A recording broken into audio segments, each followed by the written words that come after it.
Good afternoon, everyone. This is your host, Curtis Harwell, and you are listening and watching the simulcast for the Curtis Harwell Talk Radio Show. Today, we're going to be discussing strength training basics and the strength training basics of weight training. This will include things like isometrics and other aspects of weight training, such as doing aerobics. We'll be going live in about 30 seconds.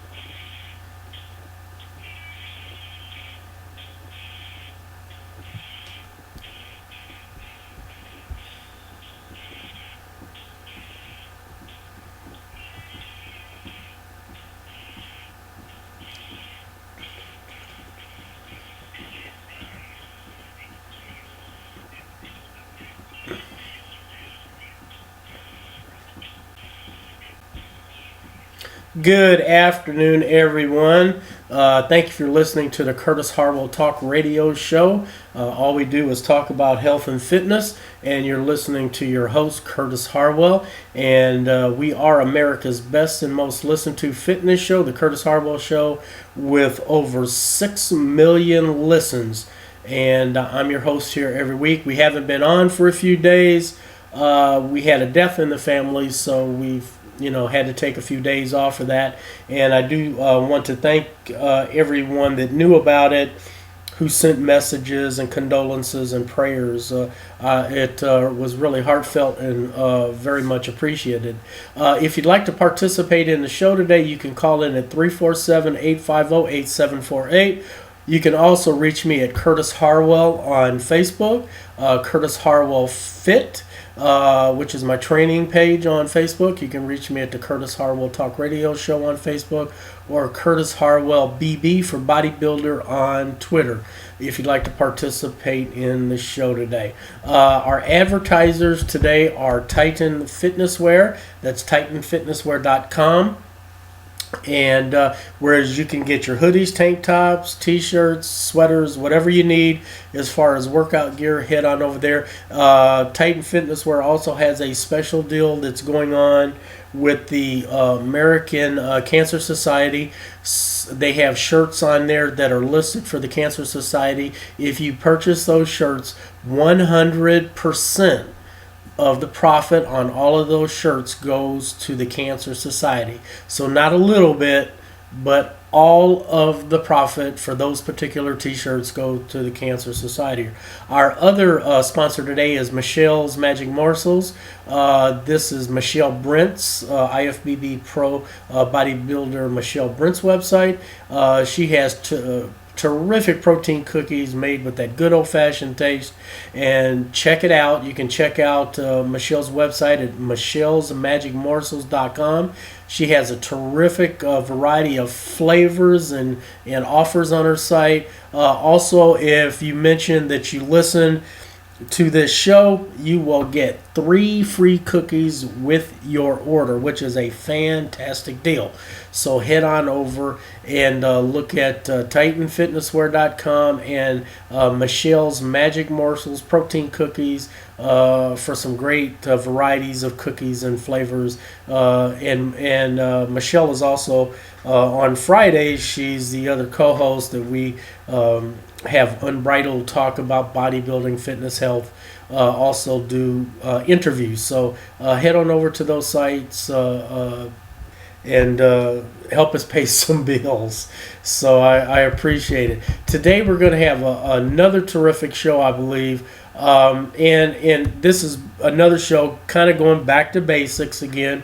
This is a show for the regular person, people just starting out, people who have been going for a while, or even those people who have been weight training and doing different things and have kind of lost your weight. We all, doesn't matter if you're a pro, amateur, just a beginner, intermediate, experienced lifter. We all kind of lose our way a little bit, and so hopefully this show will also help a little bit. So today we're going to discuss strength training basics of weight training.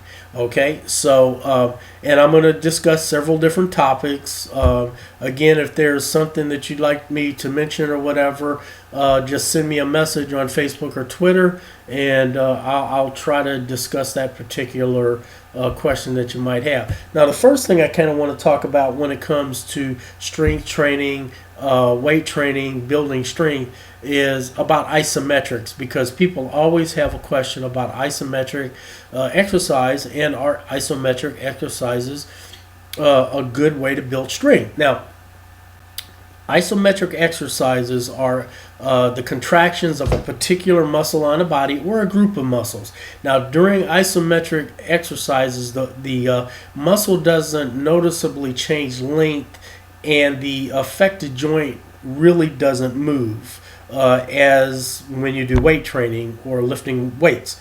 Now, isometric exercises don't, I'm going to emphasize, don't effectively build strength, but can help maintain muscle strength. Often in a rehabilitation setting, isometrics really work. So again, they're not, isometrics aren't going to specifically and effectively build strength, but it can maintain strength that you have.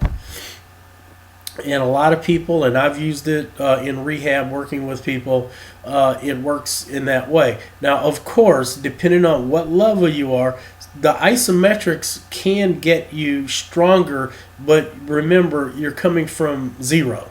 But you'll get to a point that the building of muscle strength isn't quite as effective. Now, because isometric exercises are done in one position without movement, they'll improve strength in only one particular position.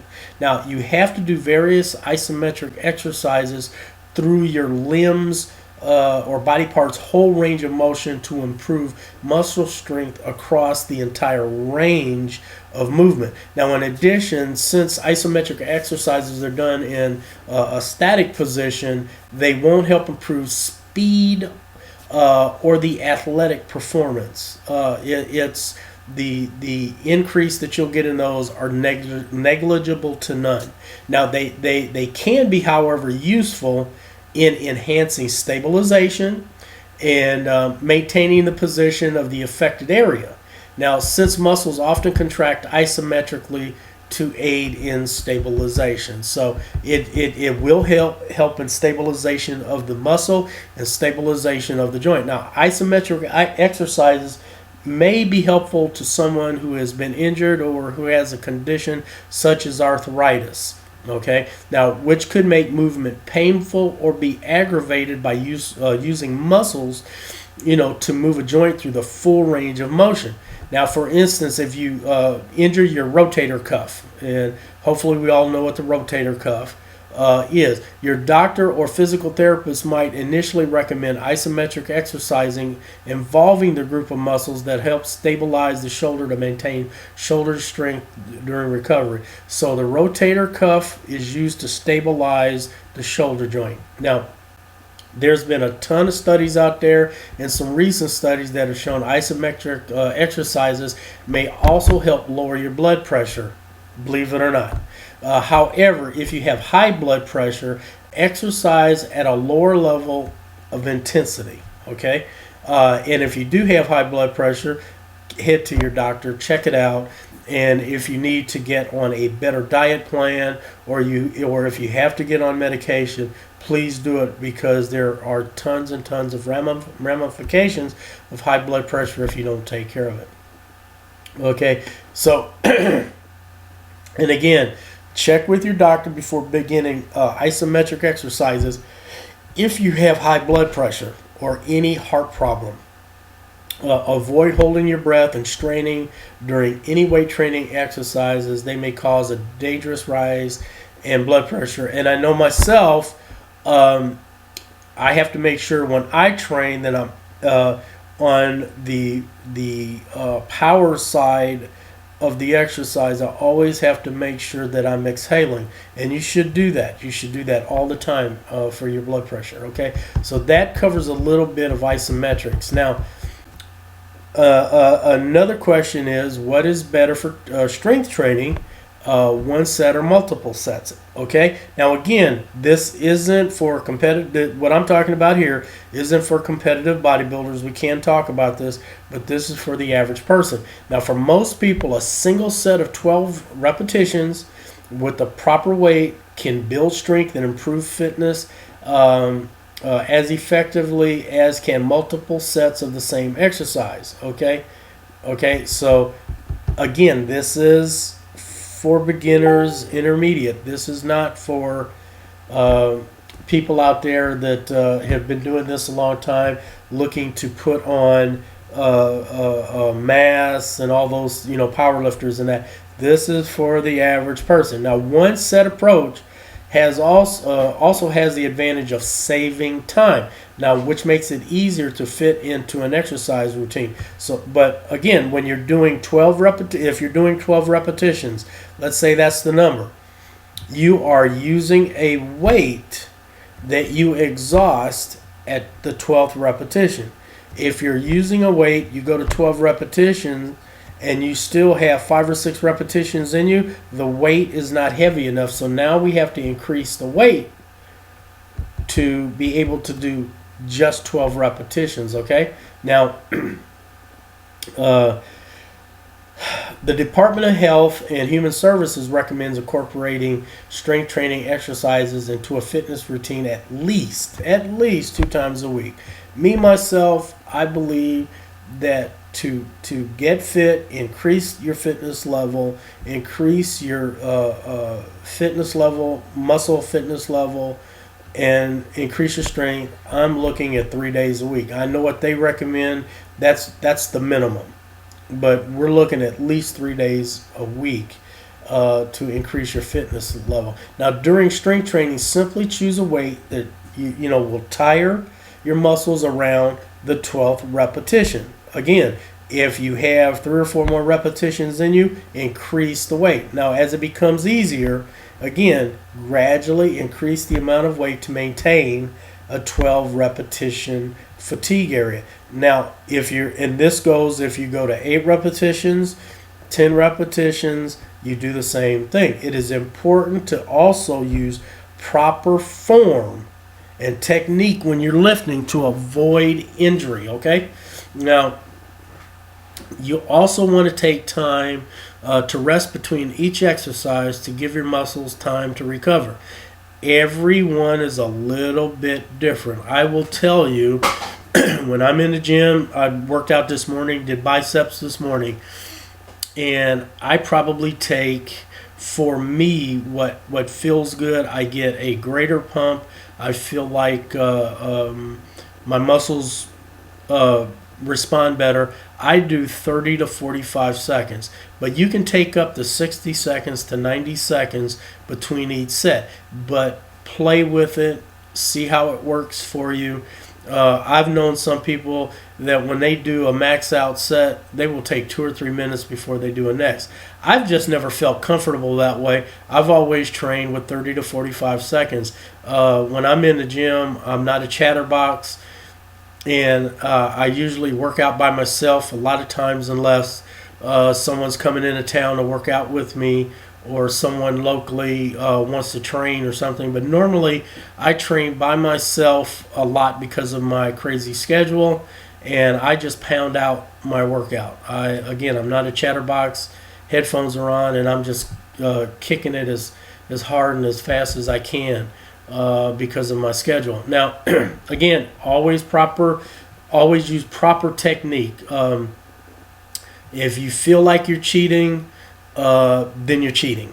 You don't need me or anybody else to tell you that you're cheating. So do your best to use proper technique to avoid injury all the time.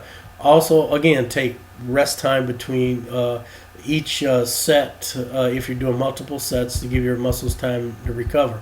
Now, again, although a single set of strength training exercises can improve strength, muscle strength and fitness, the number of sets that you perform may differ depending on your fitness goals. So if your fitness goals are different, you'll want to be doing more sets Now, for example, like myself, being a bodybuilder, or you can be an elite athlete who's not a bodybuilder with specific performance enhancement requirements, then additional strength training sets may be appropriate. Okay, but beginners in that, you don't necessarily need to do that. Okay, so that's a little bit about exercise sets, how many you need to do. I know myself with my clients that I have, I usually do 4 sets of each exercise with each client, and then sometimes that changes because if I notice that they're dragging a little bit tired, and they've come to the gym with 75-80%, I will back off on the sets, maybe go 2 to 3, so we can get the entire workout in. And because I want my workouts to be positive, and I don't want people that I work with to feel like they're failing, even though we do fail, but I don't want them to feel like they're failing, that they're continually making progress. So now, next thing I like to talk about the speed of the repetitions in a set. Now, a question is super slow strength training more effective than regular strength training? Now, when I say regular strength training, you'll watch people in the gym, they go through the full range of motion, but they do it rather briskly, quickly. It's and a lot of times they do that because they don't have enough weight on the bar. But so a question to answer or ask is: super slow strength training more effective than regular strength training? Now, a lot of research by people like myself and other people hasn't shown super slow strength training to be really superior to other forms of strength training. Now, but then I have to this little caveat: super slow strength training is a reasonable tool if you want to vary your strength training routine. And so I always know 2 workouts of mine, say bicep day, chest day, triceps day, doesn't matter. No 2 workouts are the same. Every workout that I do is different than the previous one, either by a particular exercise, by sets and or reps. I'm always trying to fool my muscles, so muscles like homeostasis, everything to kind of be the same.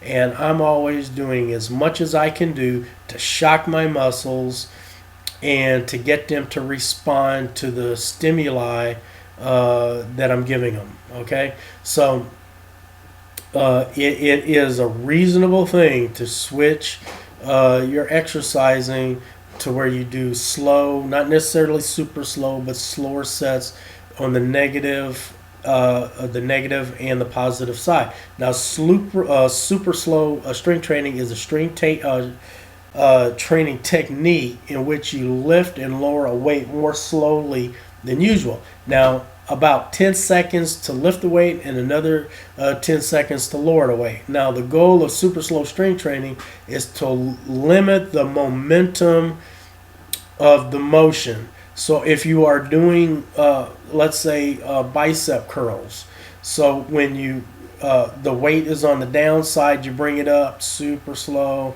8 to 10 seconds on the positive side, and then on the lower side, when you're lowering it, 8 to 10 seconds.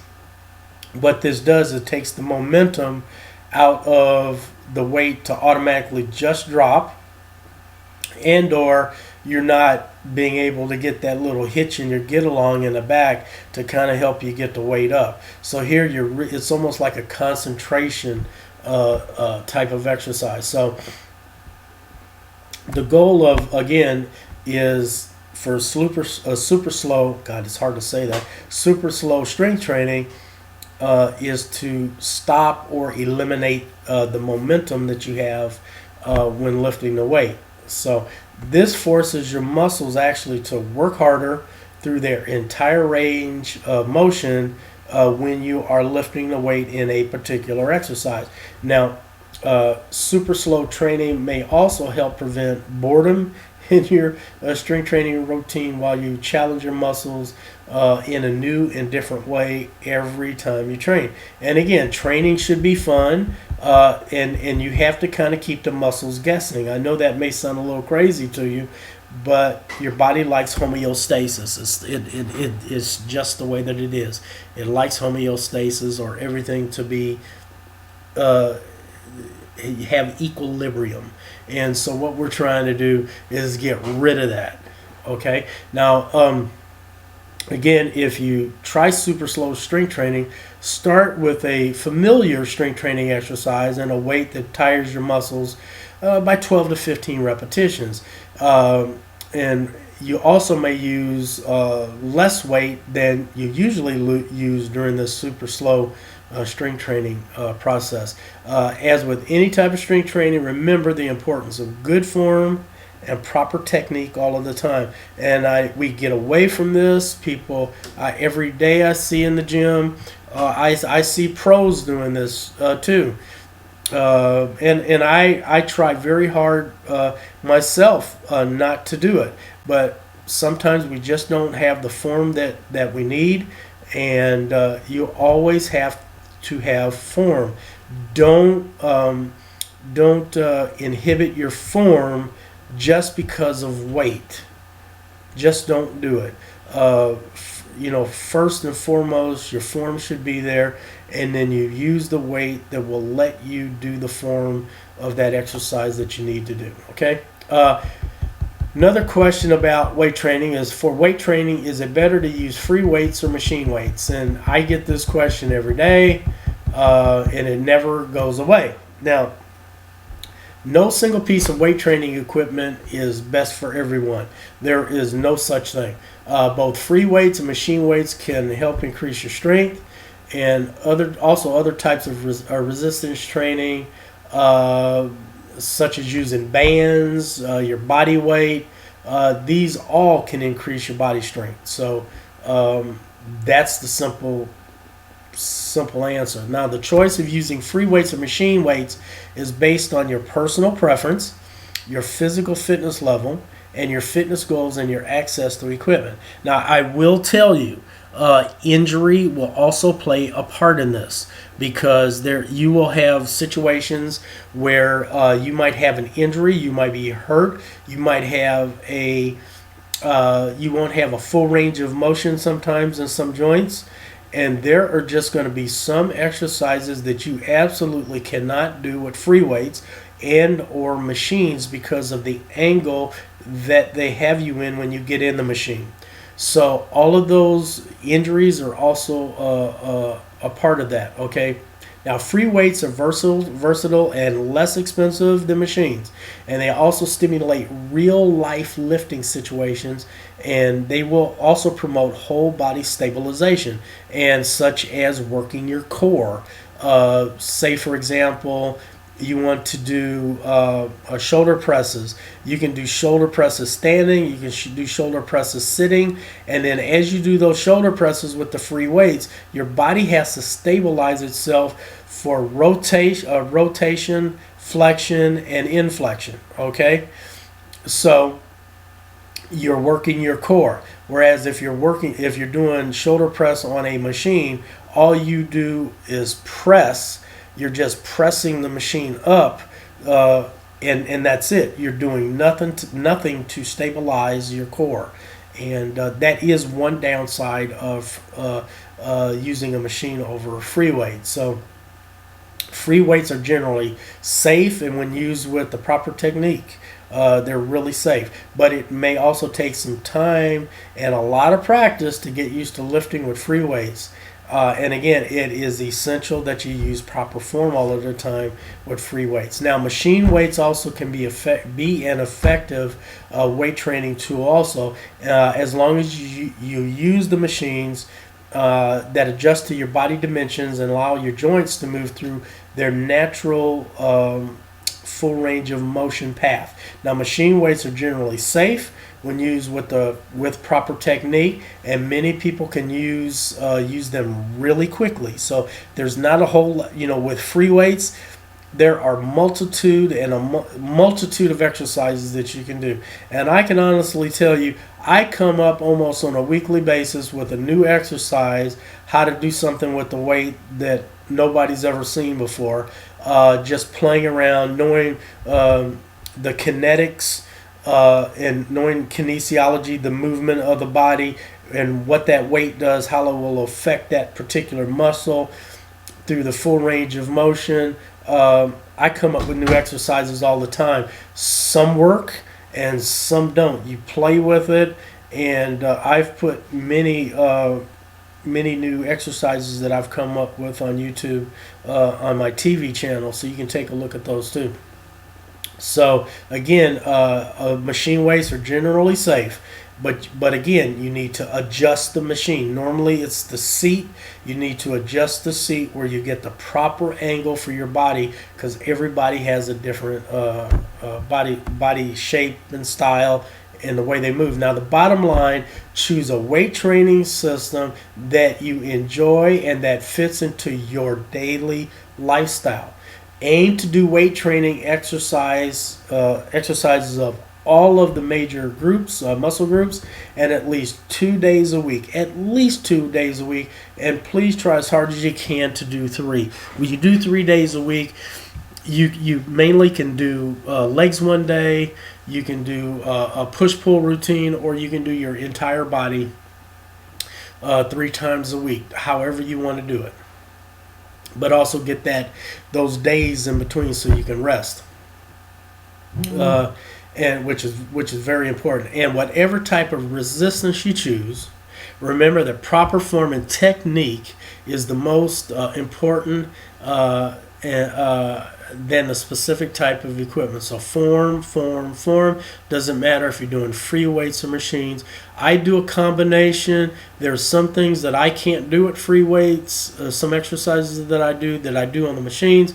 There's some things that I do on the machines that will give me a greater range of motion than the free weight, believe it or not. So I intermingle in between. One of my favorite machines is the cable machine. You can do just hundreds of exercises on there. You just let your imagination go away when you're working on that machine, and you can do things on there that you never thought possible that you could do on a weight machine. Is it better to do weightlifting before or after an aerobic exercise? Me personally, I always do my aerobic exercise when I'm training after I work out. But if I'm working with clients, depending on the time that we have, what kind of workout we have, I will adjust the cardio so it's not as hard to tire the client out to where their glycogen levels or the blood sugar levels are lower, so when we're working out they lose some of their strength. So whether you do weightlifting before or after an aerobic workout, it is absolutely up to you. Research hasn't definitely shown much of anything one way or the other, or one is better than another. Now, some things to consider about your body fuel and when you're getting ready to lift weights. Now, weightlifting can deplete the glycogen stores in your muscle. Now, glycogen stores provide you with the energy for short duration intense activity and longer duration endurance activity. Now, if you are doing weightlifting first, you may find that you're too tired to complete a more intense aerobic workout. Now, an aerobic workout can be a good warm-up also for weightlifting. So if you do your aerobic workout first, make sure that you're not too tired to lift weights with proper form. And weight training technique could also increase the risk of injury, or poor weight training technique could increase the risk of injury. Now, and oxygen may be the same whether you do aerobic or resistance exercise first. Now, some studies have found that the order of aerobic and resistance exercise during the same session does not affect how much oxygen is used or limit how much aerobic exercise can be done. That's really important. So the bottom line of this whole thing about weightlifting, first or second, if you want to include both weightlifting and aerobic exercise in the same work, experiment and find out what works for you. Everybody's a little bit different. And you could also make either your aerobic workout or your resistance training workout a little less intense, or you could consider doing your weight training and aerobics on different days. So it's really simple. It's up to you what you want to do. Well, I hope today's show helped you and kind of refreshed your memory on weight training and all these different things. So you have a fantastic day, and we will see you again later in the week in our next show. Have a great day.